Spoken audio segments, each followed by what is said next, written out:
at least you have that meal with you and you can pack as much as you want. And I promise you, you're gonna be more full and a cleaner full by bringing these kinds of meals.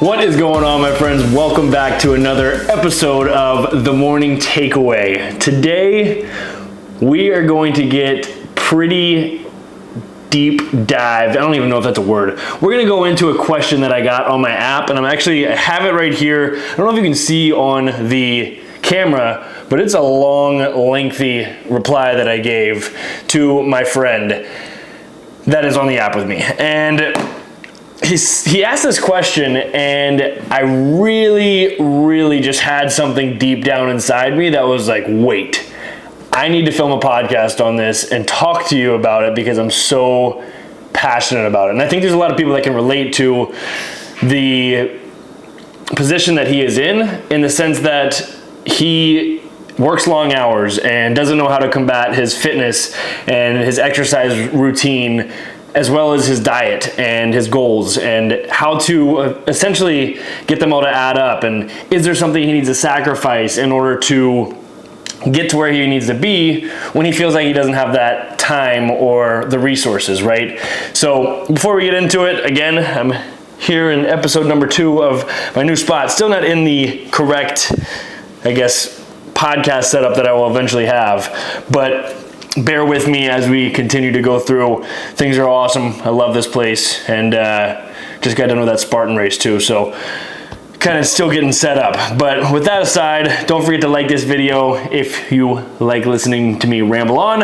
If you find some value in it, share it with somebody. It truly does help me out, and it's the best thing that you can do for me. As I always say, if somebody could get behind a microphone and a camera to change my life, I hope that I can say at least one thing that might be beneficial for you and somebody you care about. So with that said, let me know what you think once we get done right here. But let's dive in and let's talk about exercise, nutrition, and battling that with long work hours and kind of the decisions that you can make and little things that might be able to help you out. So I'm just gonna start off by reading this message again, see if I can trigger those internal feelings again. So on my app, he says, "Hey Nick, so I work on film sets and sometimes get an 11-hour work days back to back. It's usually physically demanding. I do try to maintain a healthy diet, but sometimes I don't get the calories in for the day or before my workout. Should I eat higher calorie food to compensate, like fast food? Or, in parentheses, try finding healthier alternatives when I can. End parentheses. Also, is it a bad idea to go to the gym after a physically demanding day where one is exhausted? I try to push myself to go and doing lower intensity during those days. Basically, is it better to compensate for calories like that? And is going to the gym ideal when exhausted like that? Just so I don't end up not going for 3 to 4 days." So let's break this down in 3 different little parts. We'll kind of go with the work as a whole, then we'll go into food and exercise and just combating this. So number 1, I want to start off with, I feel for you. And although I don't have a job, quote unquote, that requires me to be somewhere for an 11-hour work day, I have been there before, and I know what that's like. I know what it feels like to feel like you need to sacrifice your health for working long hours. I was working as a trainer on my feet all day for 10 hours, then I would go to Lululemon as a manager and work for another 6 hours, right?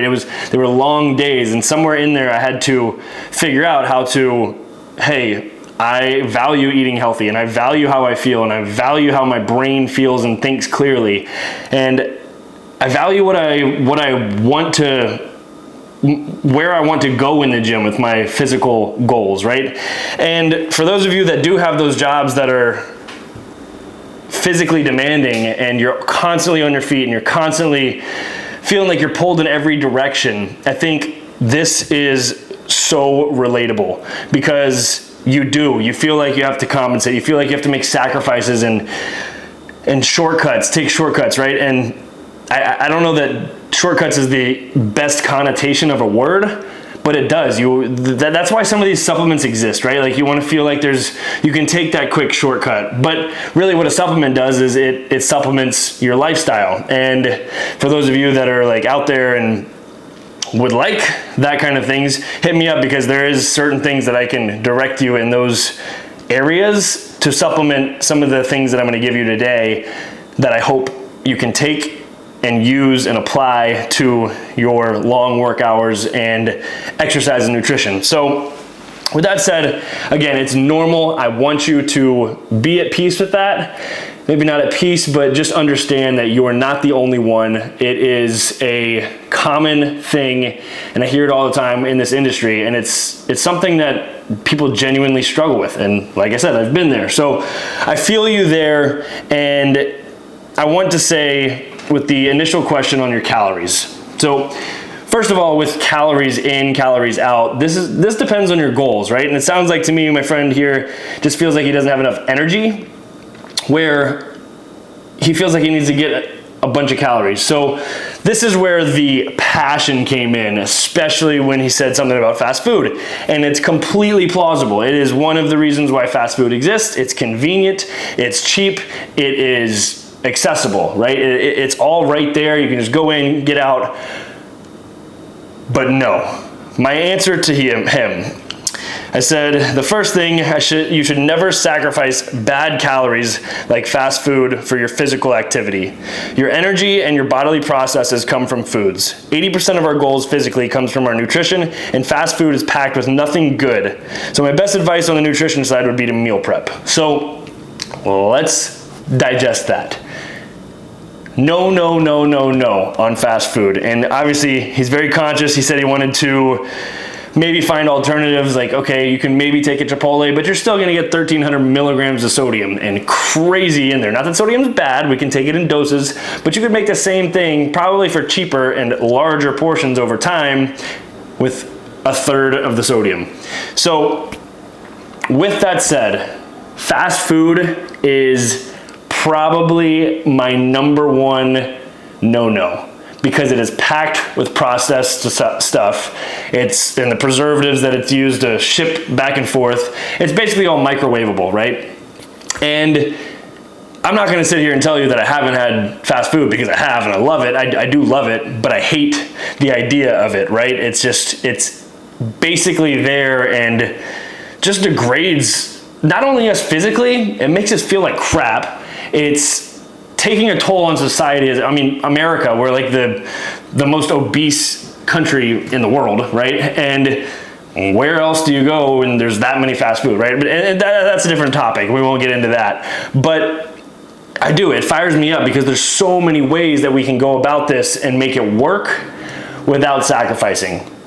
And to go back to that initial, kind of conversation of like, for energy in, energy out, yes, you need calories, but you need to understand what kind of calories you need. So carbs, those are gonna give you energy. Fats, if you use them right, diet right, gets a little longer of a conversation. You can use keto or like a high fat diet to tap into those fat stores, and honestly, when I've tried it, it's, I think, way more clearly. So with that said, there's ways to combat this. And the carbs idea, good carbs, good starches like a sweet potato. Sometimes rice, sometimes oatmeal, they're great, but sometimes you can feel that crash. Like if I eat a big fruit smoothie, I'm gonna feel 20 minutes after, I'm gonna feel a crash. But it's still gonna give you great energy. My best advice with fruit, I would eat it 30 minutes before a workout or 30 minutes after, kind of when your glucose and glycogen is all jacked up. But that's not the point of this podcast. It's how do we make it convenient for us to eat right, eat healthy with convenience instead of sacrificing, right? So let's talk about meal prep. I'm kind of getting out of breath. I'm like so passionate about this. So my exact answer to him was this, in terms of meal prep, and I'll explain it a little after I read. A simple way to meal prep would be to buy a bunch of bags of microwavable cauliflower rice. Green Giant has a great one. Lean ground meat, so I'm talking like 93% lean or more. And then some asparagus and broccoli. And cook those all on a Sunday. It'll take a maximum like an hour just from cooking the ground meat, whether it's beef, chicken, bison. Bison's great for leanness, or even like, so ground chicken, ground turkey, ground beef, ground anything, ground venison, ground bison, and just use coconut oil for that, and salt and pepper a little bit. Coconut oil, get some more good fats in there, good energy. And then for the veggies, literally my secret to veggies and getting a bunch of veggies is just take all the organic you can, dump them on a pan with aluminum foil or not if you prefer, drizzle some olive oil, salt, pepper, pop in the oven for 375 for 20 minutes. I do a little bit of coconut aminos as well, just for a little bit more taste. And then you have a bunch of veggies ready for you in 20 minutes. So the cauliflower rice, you say, hey Nick, why cauliflower rice just like microwavable? Well, if you dive into like the Green Giant ingredients, it's really nothing but cauliflower, water, and maybe some kind of like salt or something. It's plain and it's bland, and you're getting a more satiated feeling when you eat that kind of stuff. You're fuller for longer with way less calories, right? So if you take an hour on Sunday to meal prep and divvy out, let's say you bought 4 pounds of ground meat, that's probably, if you're eating half a pound a day, that's pretty good.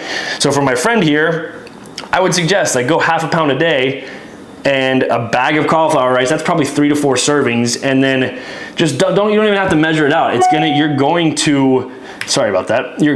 to reap the benefits and the rewards of this way more by having that healthier option with you after you've spent an hour, rather than taking time to decide on, hey, where do I want to eat fast food today? What's the best option? You're just that's mentally draining in a way to say, hey, where am I going to eat today?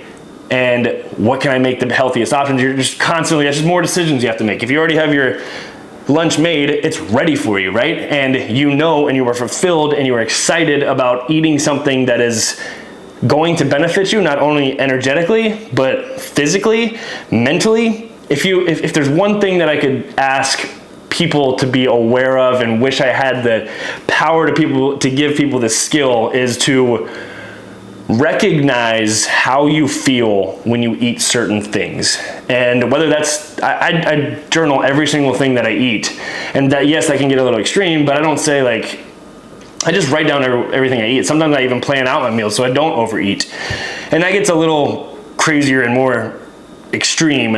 But that feeling of just knowing like, hey, you have a long day at work, but you know that you have made the proper decisions. That 10 minutes that you spend trying to decide on what you're going to eat or where to go, or even if you do go somewhere, you probably just saved yourself 20 minutes on your lunch break, and you can hang out on your phone, hang out doing whatever you need to in the break room or wherever, go on a walk, and instead of going to a fast food restaurant or going to, I don't know, just thinking about what you want to get, right? Everything just adds up a little better. And the most pushback I'll probably get from this is, well, that takes so much time.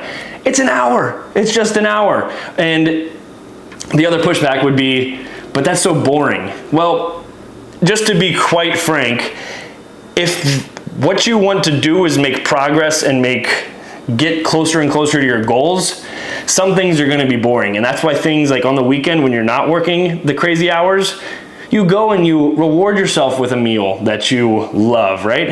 And like I said, it's not that I haven't, like one of my cheat meals literally two weeks ago, I went to In-N-Out, and In-N-Out's great.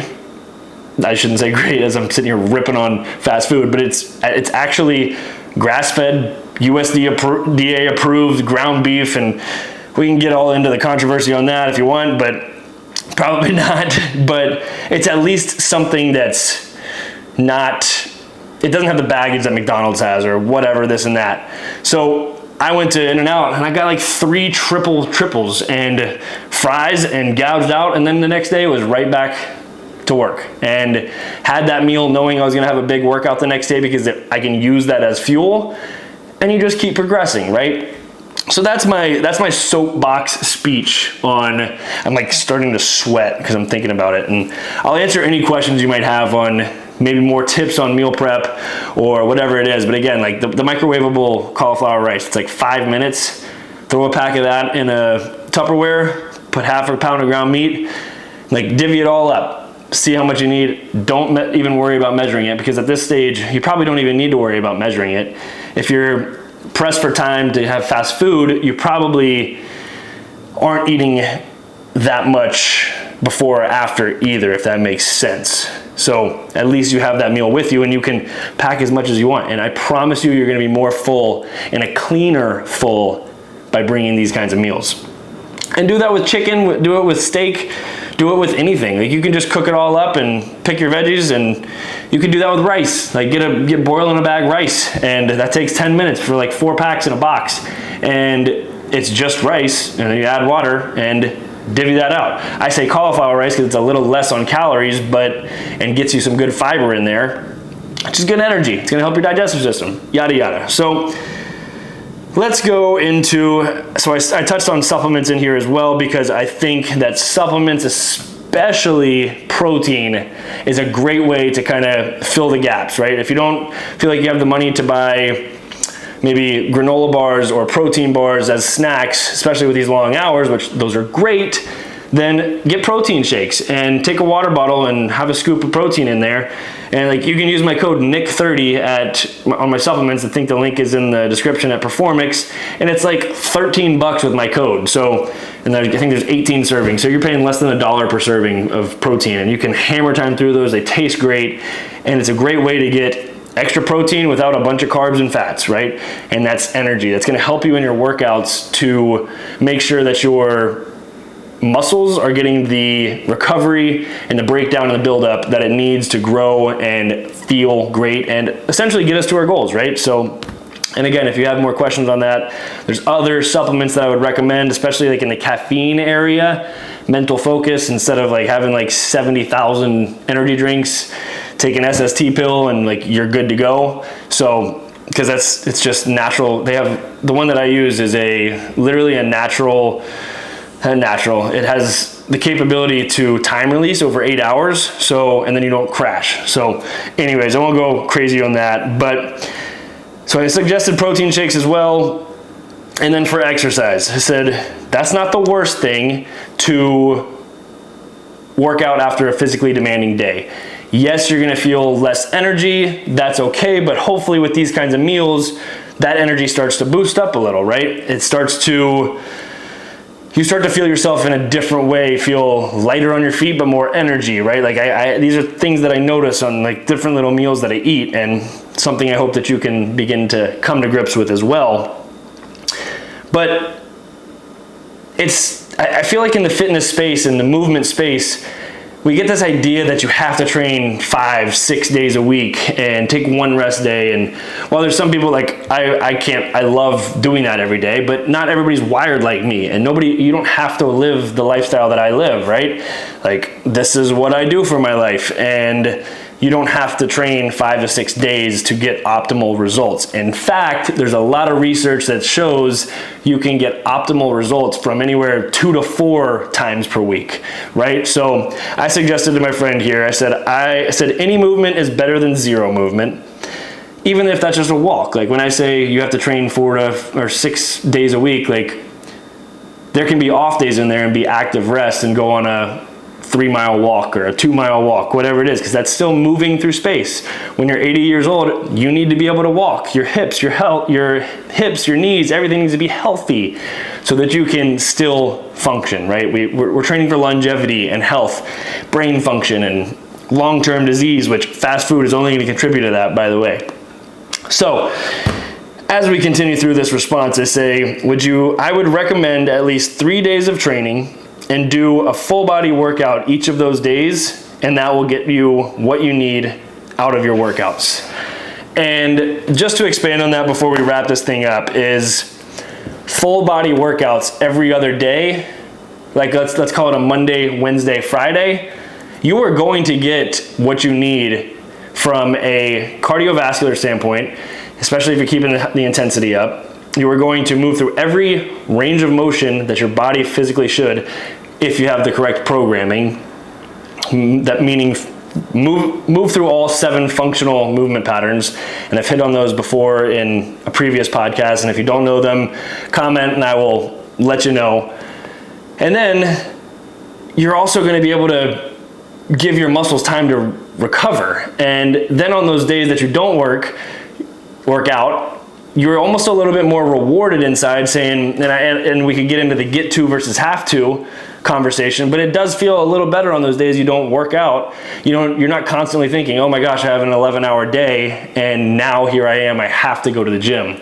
It doesn't feel as taxing, and then now my sleep's gonna suffer because I was working out, and it's just kind of a domino effect. So if we can learn to get all of these things in line, then we can, it's a culmination of things, right? And I do believe it's possible. I do understand it's hard, but taking little habits like this and just trying it for a week, trying it for a day, like take this Sunday and make that meal super easy and divvy up 5 or 6 containers of the ground meat, 2 servings of veggies, and either like jasmine rice or cauliflower rice, and see how you feel. Trust me on this. For a morning snack, if you're easy out the door, get some Greek yogurt, some granola, preferably gluten-free. We could get into a whole podcast on that as well. I'm gonna have somebody on my podcast one day talking really in depth about gut health and microbiome, connection to gut health and our brain, and anyways, so, I love this stuff. So anyways, try that out and begin to kind of implement those practices. And I really do believe in this kind of lifestyle change. And I do believe that it's super, super beneficial for those of you that might have long work hours. And I think where I was going also with the morning snacks was like, you can do eggs take 5 minutes, right? Like scramble up some eggs, toss them in. If you're a little crazy, like I have been at times, then microwave them, kind of gross, but still works. Or just grab a protein bar. A rice cake is a great one for some quick energy in the morning. Throw some peanut butter on it, honey, cinnamon if you want a little sweet in there. Protein wise, you can, there's endless things that you can get for protein. I'm doing like from Costco, just salmon, like smoked salmon on rice cakes right now. You could do like a steak, I don't know. There's so many different things you could do protein wise and get the most bang for. Do a protein shake just in itself. The easiest morning thing ever is throw a banana, some ice, some almond milk, and a protein powder, and like a scoop of peanut butter in, and maybe a cup of oats, blend it all up and walk out the door. That's like, if there's any, that's probably a really good podcast topic, is just like, hey, let's use smoothies to our advantage, because you can get everything you need in the morning to walk out the door feeling right and ready to go. So I feel like I've been rambling on for a really long time now. So we're gonna wrap this thing up with a random question. And again, if there's anything that I may have skipped over a little too quick, I do recognize that I'm talking really fast. I gotta work on this whole like get passionate about it and slow down. But I'm also kind of on a time crunch today, and I'm also just got out of the sun, if I look like I've just been on the beach. But anyways, if I did go a little too fast, please let me know in the comments what you would like to hear more of, or maybe touch on another subject, whatever. I'm happy to talk about it. I love this stuff. So, and to my friend on my app, I won't say his name, but I told him I was going to make a podcast on this, and I hope he gets something out of it, as well as I hope you got something out of it. And if you did, share it with somebody. Maybe you know somebody that's struggling with like the same exact problem, and this little tips and tricks and pieces of advice that maybe is not the best advice ever that you would think, or maybe it is. I don't know. If you share it, I'd greatly appreciate it. And here is our random question. What are the top 3 characteristics you feel are important for a person? Wow, that could be a crazy deep conversation. I'm not going to single it out for any people as a whole, but for myself, I'm going to start with discipline. I'm going to say kindness. And I think kindness and empathy kind of go together. And then I think proactivity goes with discipline. So those are kind of like 4 things all in one. So let's go discipline, kindness, and being inquisitive. Being curious, always wanting to learn, asking more questions. I think that's a great characteristic to have, because if you stop learning, you start dying. I heard that as a quote in a book one time. So there's your little wisdom quote that I didn't say, but I should probably find who said it. Anyways, I hope you enjoyed this podcast. I hope you took something away from it. Don't forget to like this video, comment, as I've said 7 million times in this episode, and turn on the bell icon if you haven't already, because you'll be the first one to get the video when it comes out, and that truly does help me with this whole YouTube thing that I'm still chugging along. I think I have like 130 videos already, which is crazy. Consistency, that's another characteristic. I guess that goes into discipline, but 3 videos a week, it's a different animal. And I strongly enjoy it, and I appreciate all of your support. So with that said, I will see you on Sunday for a little vlog. I hope you took something away. Have an awesome freaking day, and don't forget to smile.